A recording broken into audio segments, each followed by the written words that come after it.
புதுச்சேரி அருகே தமிழக கடற்கரை பகுதியான ஆரோவில் கடற்கரையில் கடல் சீற்றத்தால் மண் அரிப்பு ஏற்பட்டுள்ளது. கூடுதல் தகவல்களை தருகிறார் செய்தியாளர் பாண்டியராஜன்.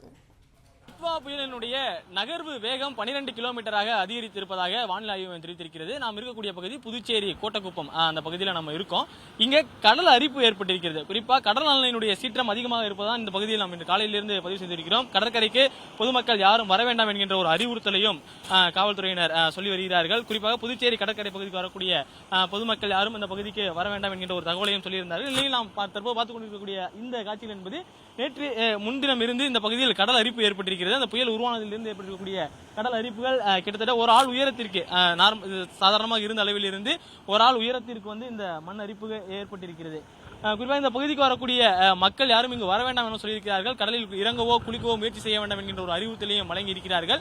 டிட்வா புயலை பொறுத்த வரைக்கும் அதனுடைய நகர்வு வேகம் 12 கிலோமீட்டராக அதிகரித்திருக்கிறது.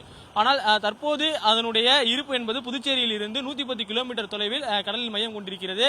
அதே போல சென்னையை பொறுத்த வரைக்கும் சென்னையிலிருந்து 180 கிலோமீட்டர் தொலைவில் அதனுடைய நகர்வு இருக்கக்கூடிய தொலைவு என்பது இருப்பதாக சொல்லப்பட்டிருக்கிறது.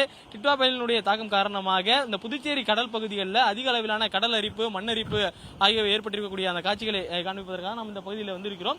இந்த பகுதிக்கு வரக்கூடிய பொதுமக்கள், அதாவது புதுச்சேரிக்கு வந்திருக்கக்கூடிய சுற்றுலா பயணிகள் மற்றும் இப்பகுதிவாசிகள் யாரும் கடற்கரைக்கு வர வேண்டாம் என்கின்ற ஒரு அறிவுறுத்தல் வழங்கப்பட்டிருக்கிறது. காவல்துறையினர் பகுதியில் பாதுகாப்பு பணியில் ஈடுபட்டிருக்கிறார்கள். கடற்கரைக்கு வருபவர்களை இங்கு வர வேண்டாம், திரும்பி செல்லுங்கள் என்ற ஒரு அறிவுறுத்தலையும் வழங்கியிருக்கிறார்கள். என்றால் இந்த புயலினுடைய தீவிரம் அதிகரிக்குமா அல்லது குறையுமா என்கின்ற ஒரு சந்தேகம் இருக்கிறது. மேலும் இதனுடைய நகர்வு வேகம் நொடி காலையிலிருந்து 5 கிலோமீட்டரிலிருந்து 10 கிலோமீட்டராக மாறி இருந்தது. அதன் பிறகு 12 கிலோமீட்டராக மாறி இருக்கிறது.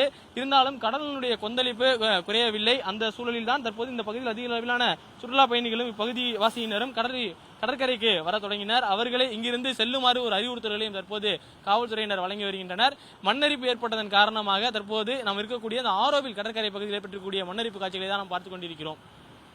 பிளே ஸ்டோர் மற்றும் ஆப் ஸ்டோரில் இருந்து பாலிமர் செயலியை QR கோடு மூலம் பதிவிறக்கம் செய்யுங்கள். செய்திகளை உடனுக்குடன் பெறுங்கள்.